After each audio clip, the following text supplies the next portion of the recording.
ಸಿದ್ದಾಪುರ ಏತ ನೀರಾವರಿ ಸಮಿತಿಯ ಅಡಿಯಲ್ಲಿ ಜನಾಗ್ರಹ ಸಭೆ ನಡೆದು ಬಿಜೆಪಿಯ ಶಾಸಕರು ಗಂಟಿಹೊಳೆ ನನ್ನ ವಿರುದ್ಧ ಹಲವು ನಿರಾಧಾರ ಆಪಾದನೆಗಳನ್ನು ಮಾಡಿದ್ದಾರೆ. ಅದಕ್ಕೆ ನಾನು ಉತ್ತರ ಕೊಡಬೇಕಾಗಿದ್ದು, ನಾನು ಇರಲಿಲ್ಲ ಬೆಂಗಳೂರಲ್ಲಿ, ನನ್ನ ಆರೋಗ್ಯ ತಪಾಸಣೆಗೆ ಹೋಗಿದ್ದೆ, ಅದರಿಂದ ಬರ್ಲಿಕ್ಕೆ ಆ ದಿನ ಇರಲಿಲ್ಲ. ಪತ್ರ ಕೊಟ್ಟಿದ್ದಾರೆ ಅನ್ನೋ ಭಾವನೆ ಹೇಳಿದರು. ನಾನು ವಿಶೇಷವಾಗಿ ಸಿದ್ದಾಪುರ ಏತ ನೀರಾವರಿ ಬಗ್ಗೆ 2023ನೇ ಇಸ್ವಿಯಲ್ಲಿ ಮುಖ್ಯಮಂತ್ರಿಗೆ ಲೆಟರ್ ಕೊಟ್ಟಿದ್ದೆ. ನಾನು ತಮ್ಗೆ ಗೊತ್ತಿದೆ, ಅದರ ನಂಬರ್ EVM 6559186 2023 ಫೈಲ್ ನಂಬರ್. ಈಗ ಸಿದ್ದಾಪುರ ಏತ ನೀರಾವರಿ ಸ್ಯಾಂಕ್ಷನ್ ಆದ್ಮೇಲೆ 2025ರಲ್ಲಿ ಒಂದು ಲೆಟರ್ ಕೊಡ್ತೇನೆ. ಯಾಕಂದ್ರೆ ಅವತ್ತು ಏನು ಲೆಟರ್ ಕೊಟ್ಟಿದೆ 23ರಲ್ಲಿ, ಅದಕ್ಕೆ ಅನುಗುಣವಾಗಿ ಪುನಃ ಅದನ್ನು ನೆನಪಿಸ್ತಕ್ಕಂಥ ಕೆಲಸ ಮಾಡಿದ್ದೇನೆ ಮುಖ್ಯಮಂತ್ರಿಗೆ.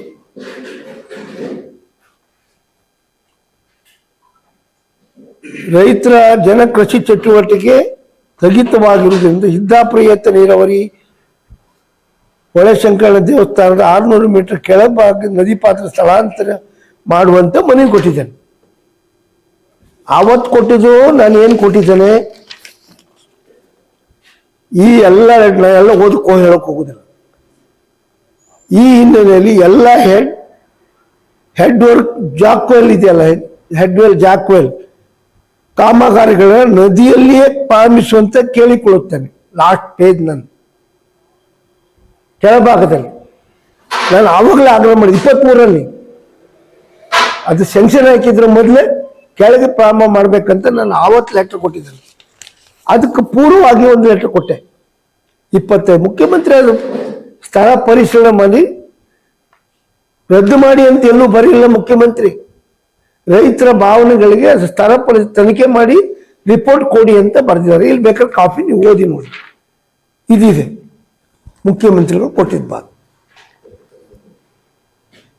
ನಾನು ಸಿದ್ದಾಪುರ ಏತ ನೀರಾವರಿ ಅದು ಆ ಭಾಗದ ರೈತರ ಬಹಳ ದಿನದ ಕನಸು. ವರೈ ಡ್ಯಾಮ್ ಇರುವುದು ನಮ್ಮ ಕ್ಷೇತ್ರದಲ್ಲಿ, ವರೈ ಡ್ಯಾಮ್ ಇರುವುದು ನಮ್ಮ ಕ್ಷೇತ್ರದಲ್ಲಿ. ಸಿದ್ದಾಪುರ ಏತ ನೀರಾವರಿ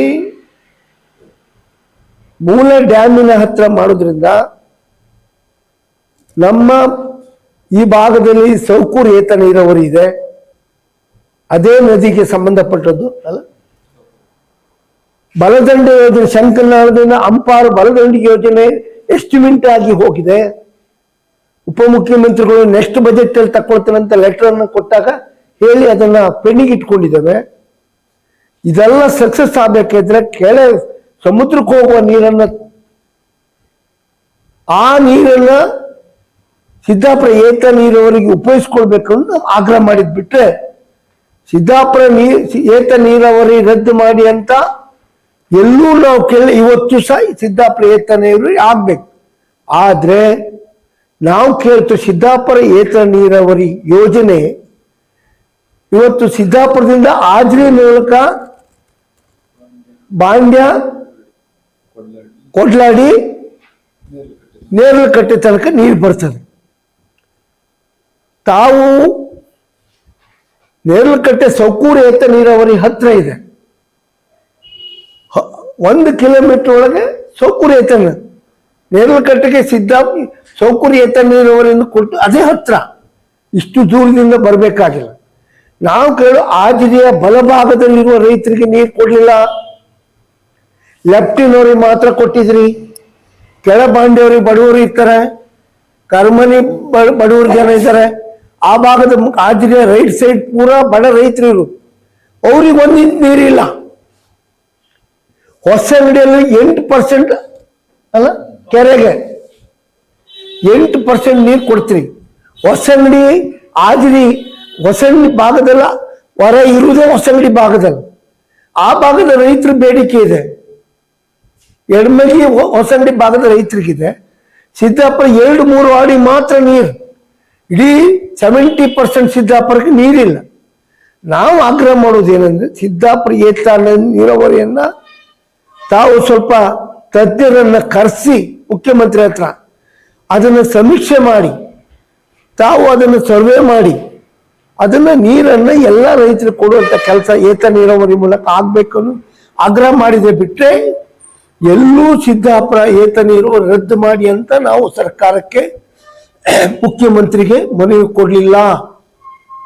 ಇವತ್ತು ಅದಕ್ಕೆ ಆ ಲೆಟರ್ 2 ಲೆಟರ್ ಕೊಟ್ಟಿದ್ದಕ್ಕೆ ನನ್ನ ಉತ್ತರ.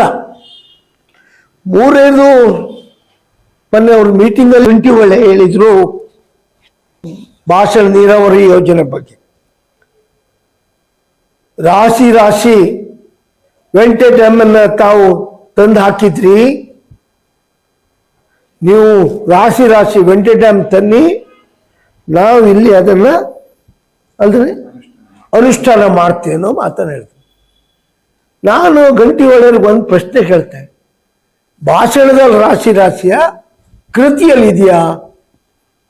ನಾನು ಕೇಳ್ತೇನೆ. ಈಗ ಹೆಮ್ಮಾಡಿ ಕಟ್ಟು ವೆಂಟೆ ಡ್ಯಾಮ್ ಮಾಡೋದು ನಾವು, ಶಾನಾಪುರ ವೆಂಟೆ ಡ್ಯಾಮ್ ಮಾಡೋದು ನಾವು,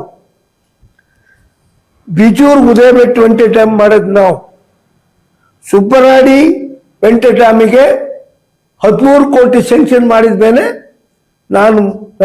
ನಾನು ಸ್ಯಾಂಕ್ಷನ್ ಆಗಿ ಬಂದದ್ನ ಅದಕ್ಕೆ ಎಕ್ಸ್ಟ್ರಾ ಹಣ ಹಾಕಿ ಸುಕುಮಾರ್ ಶೆಟ್ಟರ್ ಕಾಲದಲ್ಲಿ ಆ ವೆಂಟೆ ಡ್ಯಾಮ್ ಕೆಲಸ ಆಗಿದೆ. ಅದಾದ್ಮೇಲೆ ರಾಜಾಡಿ ವೆಂಟೆ ಡ್ಯಾಮ್ ತಾಲ್ಲೂರು ಹತ್ರ ನೀವು ನೋಡಿದಲ್ಲ, ತಾಲ್ಲೂರು ಹತ್ರ ವೆಂಟೆ ಡ್ಯಾಮ್ ಮಾಡೋದು ನಾವು. ಆಜಿರಿ ಶನೀಶ್ವರ ದೇವಸ್ಥಾನ ಹತ್ರ ಸೇತುವೆ ವಿದ್ ವೆಂಟೆ ಡ್ಯಾಮ್. ಸೌಕೂರು ಏತ ನೀರು DPR ಮಾಡಿಸದ್ ನಾವು, ಏನ್ರಿ DPR ಮಾಡಿಸದ್ ನಾವು, ಮೀಟಿಂಗ್ ಎಲ್ಲ ಮಾಡೋದು ನಾವು. ಇನ್ನು ಸಣ್ಣದ ಲೆಕ್ಕ ಇಲ್ಲ. ಪ್ರತಿ ಭಾಗದಲ್ಲಿ ವೆಂಟೆ ಡ್ಯಾಮ್ ಮಾಡ್ತಕ್ಕಂಥ ಕೆಲಸ ನಾವು ಮಾಡಿದ್ದೇವೆ. ಇವತ್ತು ತಾವು ಹೇಳಿದ್ರು ಯಾವ್ದು ಮಾಡಿದ್ರೆ ನಂಗೆ ಗೊತ್ತಿಲ್ಲ. ತಾವು ರಾಶಿ ಬಂದಿದೆ ಅಂತ ತಾವು ಉತ್ತರ ಕೊಡ್ಬೇಕು. ಯಾವ ವೆಂಟೆ ನೀರಾವರಿ ಮಾಡಿದೆ ಅಂದ್ರೆ 350 ಕೋಟಿ ಮುಖ್ಯಮಂತ್ರಿ 2018ರಲ್ಲಿ ಮುಖ್ಯಮಂತ್ರಿ ಕರೆದು ಗುದ್ಲಿ ಪೂಜೆ ಮಾಡಿದ್ದು 350 ಕೋಟಿ ಮಂದರ್ತಿ ಭಾಗಕ್ಕೆ ನೀರು ಹೋಗೋದನ್ನ ಗುದ್ಲಿ ಪೂಜೆ ಮಾಡಿಸದ್ ನಾವು, ನಮ್ಮ ಸರ್ಕಾರ ಮಾಡ. ಇವತ್ತು 2 ಕಿಲೋಮೀಟರ್ ಅಲ್ಲಿ ಕೆಲಸ ಆಗದೆ ನೆನೆಗುದಿ ಬಿದ್ದಿದೆ. ನಿಮ್ಮ ಸರ್ಕಾರ ಬಂದಾಗ 1 ಪೈಸೆ ಅದನ್ನ ನಿಮ್ಮ ಸರ್ಕಾರ ಕೇಂದ್ರ ಸರ್ಕಾರ ಇತ್ತು ಅದನ್ನ ಕ್ಲಿಯರ್ ತರಲಿಕ್ಕೆ ತಮ್ಮ ಹತ್ರ ಆಗಿಲ್ಲ. ಇವತ್ತು ರಾಶಿ ಬರ್ತದೆ ಅಂತ ಹೇಳಿದ್ರೆ ನೀವು ಜನರನ್ನು ತಪ್ಪು ದಾರಿ ತಕೊಂಡು ಹೋಗ್ಬೇಕು. ಸತ್ಯ ಇದ್ದದನ್ನ ಹೇಳ್ಬೇಕು. 3ನೇ ಭಾಷಣದಲ್ಲಿ ಹೇಳಿದ್ರು ಗಂಟಿಹೊಳೆಯವರು, ಕಾಲ್ ಜಪ್ಪಿ ಹಾಕ್ತೇವೆ ಅಂತ ಮಾತಾಡಿದ್ರು. ಅಲ್ಲರಿ, ಕಾಲ್ ಮೆಟ್ಟಿ ಜಪ್ಪಿ ಹಾಕ್ತೇವೆ ಅಂತ ವಿಡಿಯೋ ಇದೆ, ಬೇಕಾದ್ರೆ ಇವ್ರ ಹತ್ರ ಇದೆ, ಇಲ್ಲ ತೋರಿಸಿರಪ್ಪ, ಅಲ್ಲಿದೆ, ಅಕ್ಷಯನ ಹತ್ರ ಇದೆ. ಆ ಕೆಳಬದಿ ರೈತರು ಏನು ಕೂಗಾಡ್ತಾ ಇದ್ರಲ್ಲ, ರೈತರ ಕಾಲ್ ಜಪ್ಪಿ ಹಾಕ್ತಾರೆ ಪ್ರತಿಭಟನೆ ಮಾಡ್ರೆ, ಅಥವಾ ಬೇರೆಯವ್ರ ಕಾಲ್ ಜಪ್ಪಿ ಹಾಕ್ತಾರೆ ಅಂತ ಹೇಳ್ಬೇಕು. ಏನ್ ಕಾಲ ಬಂತಪ್ಪ ಗಂಟಿಹೊಳೆಯವರು, ಕಾಲ್ ಜಪ್ಪಿ ಹಾಕ್ತ ಮಟ್ಟಕ್ಕೆ ಹೋದ್ರೆ ಇವತ್ತು ರಾಜಕೀಯ ವ್ಯವಸ್ಥೆ ಎಲ್ಲಿಗೆ ಹೋಯ್ತು? ಕಾಲ್ ಜಪ್ಪಿ ಹಾಕ್ತೇನೆ, ಇದರ ಅರ್ಥ ಏನು ಹೇಳ್ಬೇಕಲ್ಲ. ರೈತರ ಕಾಲ್ ಜಪ್ಪಿ ಹಾಕ್ತಾರ, ಅದು ನಮ್ದೆಲ್ಲ ಕಾಲ್ ಜಪ್ತಿ ಹಾಕ್ತಾರ, ಅವ್ರು ಅದಕ್ಕೆ ಉತ್ತರ ಕೊಡ್ಬೇಕು, ಹೇಳ್ಬೇಕಲ್ಲ. ಅದು ಲೆಟರ್ ಕೊಟ್ಟದ್ದು ನಾನು, 2 ಲೆಟರ್ ಕೊಟ್ಟದ್ದು ನಾವು. ಮುಖ್ಯಮಂತ್ರಿ ಮೀಟ್ ಆದ್ ನಾವು, ಉಪಮುಖ್ಯಮಂತ್ರಿ ಮೀಟ್ ಆದ್ ನಾವು. ಅವ್ರು ಹೇಳ್ಬೇಕಲ್ಲ ಯಾರು ಕಾಲ್ ಜಪ್ತಿ ಆಗ್ತೆ ಅಂತ ಹೇಳ್ಬೇಕತ್. ಅಥವಾ ಕೆಳಭಾಗದ ಯಾವ ಜನ ಅನ್ಯಾಯ ಆಗಿದೆ ಪ್ರತಿಭಟನೆ ಮಾಡ್ತಾ ಇದ್ರೆ ಲೆಟರ್ ಕೊಟ್ಟಿದ್ದಾರೆ ನಮ್ಗೆ, ಅವ್ರು ಕಾಲ್ ಜಪ್ಪಿ ಹಾಕ್ತಾರ ಅಥವಾ ನಂದು ಹಾಕ್ತಾರ, ಅದನ್ನ ಹೇಳ್ಬೇಕಂತ ನಾನು ಒತ್ತಾಯ ಮಾಡ್ತೇನೆ. ಮನೆಗೆ ಹೋಗಿ ಬಿಜೆಪಿಯ ಕಾರ್ಯಕರ್ತರು ರೈತ ಸಂಘದ ಹೆಸರಲ್ಲಿ ಸಿದ್ದಾಪುರ ಏತ ನೀರಾವರಿ ನಿಲ್ಲಿಸ್ತಾರಂತ ಹಳ್ಳಿಯಲ್ಲಿ ಹೋಗಿ ಹೇಳಿದ್ದಾರೆ. ತಪ್ಪು ಸಂದೇಶವನ್ನ ಕೊಡ್ತಕ್ಕಂಥ ಕೆಲಸ ಆಗ್ತಾ ಇದೆ. ಬಿಜೆಪಿಯ ಕಾರ್ಯಕರ್ತರು ಹೋಗಿ ಮನೆ ಮನೆಗೆ ಹೋಗಿ ಪಾಂಪ್ಲೆಟ್ ಕೊಟ್ಟು ಸಿದ್ದಾಪುರ ಏತ ನೀರಾವರಿ ನಿಲ್ಲಿಸ್ತಾರೆ ಅನ್ನೋ ಮಾತಾಡ ನಾವೆಲ್ಲೂ ನಿಲ್ಲಿಸ್ಲಿಕ್ಕೆ ಹೇಳಿಲ್ಲ. ಅಪಪ್ರಚಾರ ಮಾಡ್ತಾ ಇದ್ದಾರೆ. ಅಲ್ಲಿ ಮತ್ತೆ ಹೇಳಿದ್ರು ಜಿ ಶಂಕರ್ ಬಗ್ಗೆ ಲಾಬಿ ಅಂತೇಳಿ. ನಾನು 4 ಬಾರಿ ಶಾಸಕನಾಗಿದ್ದೇನೆ, 7 ಎಲೆಕ್ಷನ್ ನಿಂತಿದ್ದೇನೆ. ಯಾವುದೇ ಕಾಂಟ್ರಾಕ್ಟ್ ಲಾಬಿಗೆ ಹೋಗಿಲ್ಲ.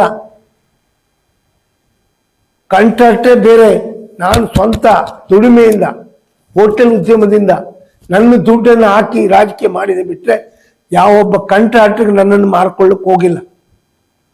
ಜಿ ಶಂಕರ್ ನಮ್ಮ ಮಟ್ಟದಲ್ಲಿಲ್ಲ, ಅವರೊಂದು ರಾಜ್ಯ ಮಟ್ಟದ ದೊಡ್ಡ ಕಾಂಟ್ರಾಕ್ಟ್. ಉಪ್ಪಾರ ಒಟ್ಟಿಗಿದ್ದ ದೊಡ್ಡ ಉಪ್ಪಾರ ಲೆವೆಲ್ ಇದ್ದ ಮಟ್ಟದ ಕಾಂಟ್ರಾಕ್ಟರ್ಗೆ ನಮ್ಮಂತರ ಅವಶ್ಯಕತೆ ಏನಿದೆ? ಯಾವ ಮುಖ್ಯಮಂತ್ರಿ ಇದ್ರು ಮೇಜ್ ಕುಟ್ಟಿ ಹೋಗಿ ಕೆಲಸ ಮಾಡ್ಕೊಬರು ತಾಕತ್ತಿದ್ರು ಅವ್ರು. ನಮ್ಮ ಲೆಟ್ರ್ ಅವ್ರಿಗೆ ಅವಶ್ಯಕತೆ ಇಲ್ಲ. ಅದು ಬಿಜೆಪಿ ಸರ್ಕಾರ ಇರಲಿ, ಅದು ಕಾಂಗ್ರೆಸ್ ಸರ್ಕಾರ ಇರಲಿ, ಜಿ ಶಂಕರ್ಗೆ ನಮ್ಮ ಅವಶ್ಯಕತೆ ಇಲ್ಲ. ಅವ್ರದ್ದೇ ಕೆಲಸ ಮಾಡ್ಲಿಕ್ಕೆ ಅವ್ರಿಗೆ ತಾಕತ್ತಿದೆ. ಮತ್ತೆ ಈ ಜಿಲ್ಲೆಗೆ ಅವ್ರಿಗೆ ಸಖತ್ತು ಕಾಂಟ್ರಿಬ್ಯೂಷನ್ ಇದೆ. ಆದರೆ ನಾವು ಅವ್ರ ಬಗ್ಗೆ ಯಾವುದೇ ರೀತಿಯಲ್ಲಿ ಅವರ ಹಂಗಲ್ಲಿಲ್ಲ, ಅವರು ನಮ್ಮ ಹಂಗಲ್ಲಿಲ್ಲ. ಇವರು ತಮ್ಮ ವೈಯಕ್ತಿಕ ಬೇರೆ ಬೇರೆ ರೀತಿಯಲ್ಲಿ ಹೇಳಿ ನಮ್ಮನ್ನು ತಪ್ಪು ಅಭಿಪ್ರಾಯ ಕೊಡ್ಲಿಕ್ಕೆ ಹೋಗ್ತಾ ಇದ್ದಾರೆ. ಅದಕ್ಕೋಸ್ಕರ ನಾನು ನಮ್ಮ ಭಾಗದಲ್ಲಿ ಸುಳ್ಳು ಅಪಪ್ರಚಾರ ಮಾಡ್ತಕ್ಕಂಥ ಹೇಳಿ ಕಾಂಗ್ರೆಸ್ ಅನ್ನ ಶಾಸಕ ಗಂಟಿಹೊಳೆಯವರು ಕಾಂಗ್ರೆಸ್ ಅನ್ನ ತಂತ್ರಗಾರಿಕೆ ಮಾಡಿ ಕಾಂಗ್ರೆಸ್ ಮುಗಿಸ್ತಕ್ಕಂಥ ಕೆಲಸಕ್ಕೆ ಸಂಚಲನ ಮಾಡ್ತಕ್ಕಂಥ ಗಂಟಿಹೊಳೆಗೆ ಸರಿಯಾದ ಉತ್ತರ ಕೊಡಬೇಕನ್ನೋ ದೃಷ್ಟಿಕೋನದಲ್ಲಿ 25ನೇ ತಾರೀಕು 10 ಗಂಟೆಗೆ ಕಳ್ಳೂರಲ್ಲಿ ಜನಾಂದೋಲನ ವರಾಯಿ ಉಳಿಸಿ ಎನ್ನುವ ಅಜೆಂಡದ ಅಡಿಯಲ್ಲಿ ನಾವು ಕಾರ್ಯಕ್ರಮ ಮಾಡ್ತಾ ಇದ್ದೇನೆ. ಯಾಕಂದ್ರೆ ನಾವು ಇಷ್ಟು ದಿನ ರಾಜಕೀಯ ಮಾಡಿದ್ದೇನೆ, 4 ಬಾರಿ ಶಾಸಕನಾಗಿದ್ದೇನೆ, KSRT ಚೇರ್ಮನ್ ಆಗಿದ್ದೇನೆ. ಯಾವುದೇ ಬಿಜೆಪಿಯ ಶಾಸಕನೊಟ್ಟಿಗೆ ಸೇರಿ ನಾವು ಯಾವುದೇ ತಂತ್ರಕ್ರಮ ಮಾಡಲಿಲ್ಲ. ಆದರೆ ಗಂಟಿಹೊಳೆಯವರು ಅವರು ಜನರಿಗೆ ತಪ್ಪು ಸಂದೇಶವನ್ನು ಕೊಟ್ಟು ವರಾಯಿ ನೀರಾವರಿ ಏತ ನೀರಾವರಿ ಯೋಜನೆ ಸಿದ್ದಾಪುರ ಏತ ನೀರಾವರಿ ಯೋಜನೆ ಬಂದಾಗುತ್ತೆ ಅಂತ ಹೇಳಿ ಜಿಲ್ಲಾ ಪಂಚಾಯತ್, ತಾಲೂಕ್ ಪಂಚಾಯತ್, ಗ್ರಾಮ ಪಂಚಾಯತ್ ಚುನಾವಣೆ ದೃಷ್ಟಿ ಇಟ್ಕೊಂಡು ಕಾಂಗ್ರೆಸ್ಸನ್ನ ಮುಗಿಸ್ಲಿಕ್ಕೋಸ್ಕರ ತಂತ್ರಗಾರಿಕೆ ಮಾಡಿ ತಪ್ಪು ಮೆಸೇಜ್ ಕೊಡ್ತಕ್ಕಂಥ ಕೆಲಸ ಮಾಡಿದೆ. ಅದಕ್ಕೆ ನಂದು ವಿರೋಧ ಇದೆ. ನಾನು ಕಾಂಗ್ರೆಸ್ನ ನಿಷ್ಠಾವಂತ ಕಾರ್ಯಕರ್ತ ಮುಖಂಡನಾಗಿ ಕಾಂಗ್ರೆಸ್ನ ಋಣ ನನ್ನ ಮೇಲಿದೆ. ಕಾಂಗ್ರೆಸ್ ನನ್ನ 4 ಬಾರಿ ಶಾಸಕನ ಮಾಡಿದ್ದೇನೆ, ಕಾಂಗ್ರೆಸ್ ಅನ್ನ KSRT ಚೇರ್ಮನ್ ಮಾಡಿದೆ. ನಾನು ಸೋಲಿ ಗೆಲ್ಲಿ ನನ್ನ ಕಾರ್ಯಕರ್ತರ ರಕ್ಷಣೆ ಮಾಡಲಿಕ್ಕೆ ಯಾವತ್ತು ರಕ್ಷಣೆಗೆ ಅವ್ರ ಪರವಾಗಿ ನಿಲ್ತಾನೆ. ಅವರನ್ನು ಯಾವುದಾದ್ರು ಒಂದು ದೃಷ್ಟಿಯಲ್ಲಿ ಸುಳ್ಳನ್ನು ಹೇಳಿ ಕಾಂಗ್ರೆಸ್ ಕಾರ್ಯಕರ್ತರು ಮುಗಿಸ್ತಕ್ಕಂಥ ಹಗಲು ಕನಸನ್ನು ಗಂಟಿಹೊಳೆ ಕಂಡದಿದ್ರೆ ಇಲ್ಲಿಗೆ ಕೊಲೆ ಮಾಡಿ ಕಾಂಗ್ರೆಸ್ ಕಾರ್ಯಕರ್ತರ ಪರವಾಗಿ ಗೋಪಾಲ್ ಪೂಜಾರಿ ನನ್ನ ಜೀವನ ತನಕ ಕಾಂಗ್ರೆಸ್ ಕಾರ್ಯಕರ್ತರ ಪರವಾಗಿ ಹೋರಾಟ ಮಾಡ್ತೇನೆ. ಮುಖ್ಯಮಂತ್ರಿ ಉಪಮುಖ್ಯಮಂತ್ರಿ ಮೂಲಕ ರೈತರಿಗೆ ನ್ಯಾಯ ಕೊಡಿಸುವಂತ ಕೆಲಸ ಮಾಡ್ತೇನೆ.